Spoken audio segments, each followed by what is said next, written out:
What's happening, folks? Back with another reaction, back with some more Echo and the Bunnymen, 1980, Crocodiles. Once again, big shout out to Amber for making their, I think, first 4 albums available, so we got a lot to go through. I know I did start going through a couple ahead of this, but again, I think it was a great idea to jump back and we'll go through everything that I haven't reacted to. But yeah, the next tune, I don't know if it's a French or an English pronunciation. It's not a proper name I'm familiar with, but it's like either Villiers or Villiers Terrace. Now, a terrace, whether we're talking agriculture or, you know, human buildings and, you know, domestic design, I am aware of what a terrace is, but not knowing what the, I think, proper name and modifier is, I don't know what to make of it. Perhaps it's a specific place, you know, a particular architectural attraction or building of interest. Maybe it's in reference to agricultural terraces, I'm not sure, but either way, without knowing that first word, it's a pretty much impenetrable title, so let's just find out what it is. This is Echo and the Bunnymen. I'm not sure how you pronounce the title, but the second word is terrace, so let's listen and find out.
Or as Amadeus would do it. Burm, burm, burm.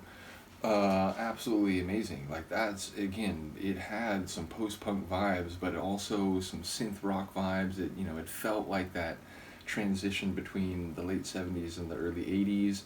I enjoy the way the tune got a bit more sonically intense in that final part. And yeah, it's an interesting thing. It's like, I remember when I was going through the titles, I was, you know, noticing the animals and wondering what monkeys and crocodiles might mean, but I had a lot of ideas. Going into this one, I didn't really have an idea, but as far as I can tell, it's about a drug house of some kind, you know, an opium den or maybe a heroin den or some other house of ill repute, a flop house, if you will. So it felt like that's what it was about, because we're talking about people rolling around on the carpet, passing around the medicine. You know, medicine, if you're getting it prescribed from a pharmacy or in a clinical respect, then generally speaking it's prescribed to you alone, so passing around the medicine felt like that's what that was about. And there was the line, you know, I don't do those things, or I never do those things, so maybe it was about like not falling into the trappings of the worst part of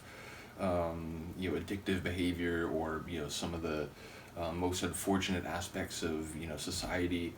But I don't know, maybe it was more specific than that. Maybe it was about, you know, again, maybe Villiers Terrace is a very specific place where that kind of thing happens, and maybe it's a statement about, you know, the people there, what should be done.